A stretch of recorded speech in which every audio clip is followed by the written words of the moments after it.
Hello friends, welcome to language facts. आज हम अपने लेक्चर को कंटिन्यू करते हैं। लास्ट टाइम हमने ऑब्जेक्ट्स और क्लासेस के बारे में देखा था। आज हम कंस्ट्रक्टर और स्टैटिक कीवर्ड के बारे में देखते हैं कि क्या होता है क्या नहीं। उससे पहले हम थोड़ा क्लासेस के बारे में दोबारा देख लेते हैं कि कैसे क्या होता था। A class is a user defined data type with the template that serves to define its property. Classes क्या है? एक तरह का, मतलब है नहीं, मतलब एक तरह का काइंड ऑफ कह सकते हैं कि यूजर डिफाइंड डाटा टाइप है जो क्या सर्व करता हमें उसकी अलग अलग प्रॉपर्टीज को। जैसे कि a class define a new data type. Once defined, this new data type can be used to create object of that type. एक क्लास एक न्यू डाटा टाइप का डिफाइन करती है, और जब वो हो जाती है ना डिफाइन, तो उसकी हम ऑब्जेक्ट्स बना सकते हैं। Class is a template for an object and object is a instance of class. Class क्या है? टेम्पलेट है ऑब्जेक्ट के लिए, और ऑब्जेक्ट है इंस्टांस ऑफ क्लास। जैसे कि अब क्लास की डेफिनेशन क्या होती है कि क्लास के अंदर हम क्या क्या इंक्लूड करते हैं, कैसे क्या बनाते हैं हम क्लास को। हमारा कीवर्ड होता है क्लास, ये कीवर्ड ही है, इसको कुछ चेंज नहीं कर सकते। देन हम क्लास का नाम लिखते हैं, वो हम कुछ भी लिख सकते हैं, हमारी मर्जी। देन हमारे कर्ली ब्रेसेस आते हैं, ये यहाँ से स्टार्ट होके यहाँ पे एंड होंगे, ठीक है। उसके बाद क्लासेस में हमने लास्ट टाइम भी देखा था क्या क्या आते हैं। वेरिएबल्स आते हैं, मेथड्स आते हैं, ठीक है। वेरिएबल्स कैसे डिफाइन करते हैं ये भी हमें पता है। डाटा टाइप और वेरिएबल का नाम, डाटा टाइप और वेरिएबल का नाम, ठीक है। ऐसे ही एन नंबर ऑफ वेरिएबल्स को हम डिफाइन कर सकते हैं। ऐसे ही हम मेथड मतलब फंक्शंस कैसे बनाते हैं क्लास में। डाटा टाइप लिखा, फंक्शन का नाम लिखा, उसके अंदर अगर हमें कुछ पैरामीटर्स देने हैं तो वो दिए, अगर नहीं देने तो वो हमारी मर्जी है। और उसके अंदर हमारी कर्ली ब्रेसेस के अंदर बॉडी बन जाती है मेथड की। ये हमारा फंक्शन डिफाइन करने का तरीका होता है। ऐसे हम कितने नंबर ऑफ फंक्शंस बना सकते हैं। हमने एक मेथड बना दिया, इसको दूसरा बना दिया, इसको तीसरा बना दिया। अब मैं मेथड और फंक्शन बोल रही हूँ, दोनों एक बात है या अलग अलग है, ये आप कमेंट में बताओगे कि दोनों एक ही नाम होते हैं दोनों के, या अलग अलग होते हैं, ठीक है। अब हमने क्लास बना ली, हम ऑब्जेक्ट कैसे बनाते हैं, मतलब कैसे बनाएंगे। Creating the object of a class is known as instantiating an object. अगर हम ऑब्जेक्ट को क्रिएट कर रहे हैं क्लास की, उसको क्या कहते हैं? इंस्टांस क्रिएट कर दिया हमने क्लास का। अभी हमने पढ़ा था ना ऑब्जेक्ट को क्या कहते हैं? Instance of class. एग्जाम्पल, ये हमारी डिक्लेरेशन है, मतलब ये क्या हुआ? Country Japan. कंट्री क्या होगा इसमें? क्लास का नाम, और जापान क्या होगा? ऑब्जेक्ट का नाम, ठीक है। ये हमने डिक्लेयर कर दिया यहाँ पे ऑब्जेक्ट को, लेकिन हम इंस्टांसिएशन कैसे करेंगे? जापान इज इक्वल्स टू, हमने ऑब्जेक्ट का नाम लिखा, is equal to new, new keyword लगाया हमने, और यहाँ पे हमने कंट्री का नाम लिख दिया। न्यू कीवर्ड क्यों लगाते हैं? मेमोरी एलोकेशन के लिए, और यहाँ पे हमने लिखा क्लास का नाम। ये हमने इंस्टांसटेट कर दिया। अब ये तो दो लाइन में यूज हो रहा है, हम इसको कॉम्पैक्ट करके एक लाइन में भी कर सकते हैं। वो कैसे कर सकते हैं?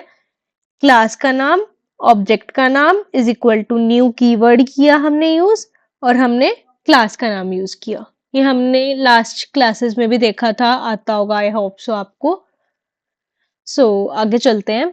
Declaring and creating an object, वही इसने इसका मतलब बता रहा है कि हमने किसमें क्या चीज की है। अब जैसे मैंने इसमें कंट्री जापान किया था, ये किया था ना कंट्री जापान, ये मैंने डिक्लेयर किया था। डिक्लेयर करने का मतलब क्या होता है? डिक्लेयर करने का मतलब होता है कि हमने एक्शन क्या किया? डिक्लेयर कर दिया कंट्री जापान को।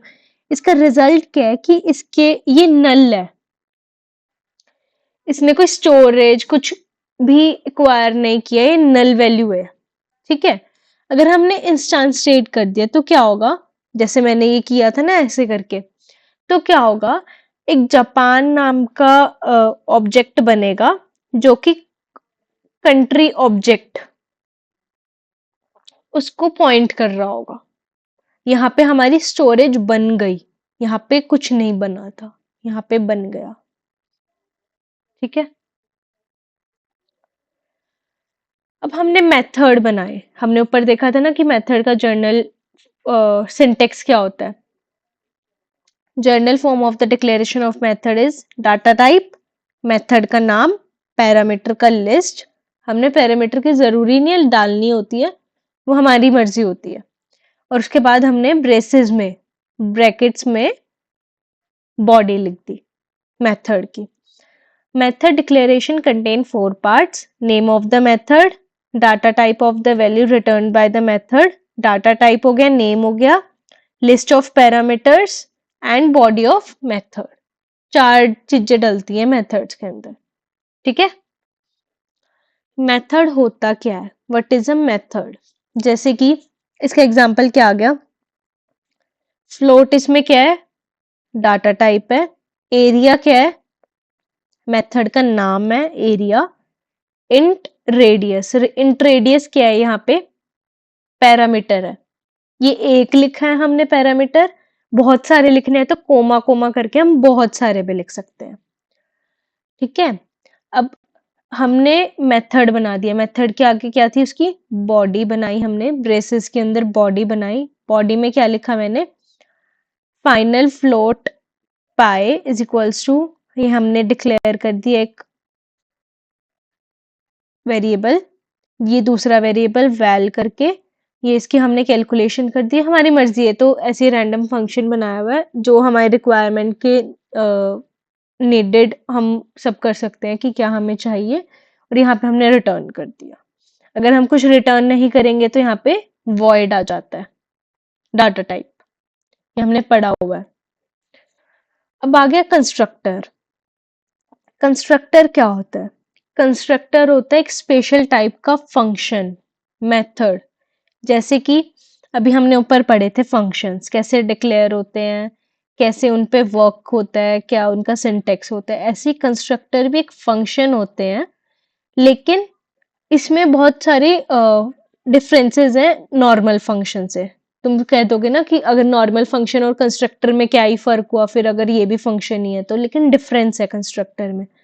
कंस्ट्रक्टर किस लिए यूज होता है, ऑब्जेक्ट वेरिएबल को इनिशियलाइज करने के लिए। नॉर्मली कंस्ट्रक्टर का यूज इसलिए होता है कि वेरिएबल्स को इनिशियलाइज कर दे, ठीक है। और जो हमारा कंस्ट्रक्टर का नाम होता है ना, क्लास के नाम के साथ ही सेम होता है, क्लास का नाम और कंस्ट्रक्टर का नाम, तो हमें अलग ही पता चल जाता है कि वो कंस्ट्रक्टर है। जैसे कि constructor initializes an object immediately upon creation. जब कंस्ट्रक्टर बनेगा ना तो ऑब्जेक्ट को अपने आप इनिशियलाइज कर देगा जब वो बनते ही। ये आपको अभी मैं कोड करवाऊंगी, उसमें दिखेगा आपको कैसे करना है, कैसे क्या मतलब हुआ इस बात का। It has the same name as the class in which it resides and it is syntactically similar to the method। इसका सेम नेम है जैसे क्लास का नाम होता है, ठीक है। अभी मैंने आपको बताया था ना, once defined the constructor is automatically called immediately after the object is created before the new operator completes। ये वही बोल रहा है कि ऑब्जेक्ट क्रिएट करते ही वो अपने आप ऑटोमेटिकली कॉल हो जाता है constructor. Constructor look a little strange, constructor normal method से कुछ डिफरेंट कैसे दिखता है, because they have no return type not even void. हमने अभी पढ़ा था फंक्शन में कि हम उसमें रिटर्न टाइप डालते हैं, डाटा टाइप डालते हैं ना, फ्लोट डाला था अभी, या वॉइड वगैरह कुछ भी डालते हैं हम, डाटा टाइप देते हैं। लेकिन कंस्ट्रक्टर में इवन वॉइड डाटा टाइप भी नहीं देना होता, हमें कोई डाटा टाइप ही नहीं देना होता, डायरेक्ट नाम लिखना होता है। वो भी नाम कौन सा होगा, क्लास का नाम होगा, ठीक है। जैसे कि एग्जांपल है ये, क्लास का नाम क्या है इसमें, कंट्री, तो अब इसमें कंस्ट्रक्टर का नाम भी क्या होगा, कंट्री होगा।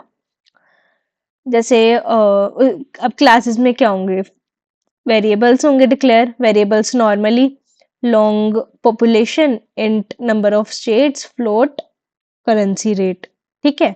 अब यहाँ पे हमने कंस्ट्रक्टर बनाया है। देखो कंस्ट्रक्टर हमें कैसे पता चला यहाँ पे बनाया है, क्योंकि यहाँ पे डाटा टाइप भी नहीं दिया हमने, डायरेक्ट नाम दे दिया, और नाम क्या दिया, कंट्री, जो कि क्लास का नाम भी है। सेम है ना ये दोनों नाम, दोनों सेम नाम दे दिए हमने इसलिए।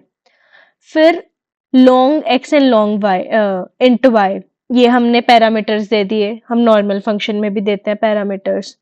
हमने क्या कर दिया, इनिशियलाइज कर दिया, एक्स किस में डाल दिया हमने, पॉपुलेशन में, वाई डाल दिया हमने नंबर ऑफ स्टेट्स में, और दोनों को डिस्प्ले करा दिया, प्रिंट करा दिया। ठीक है, आज आप समझ लो कंस्ट्रक्टर क्या होता है, इसकी हम प्रोग्राम भी करेंगे कंस्ट्रक्टर के। आज के लिए इतना ही रखते हैं। इस वीडियो को देखने के लिए थैंक यू। इस चैनल को सब्सक्राइब करने वालों का आभार।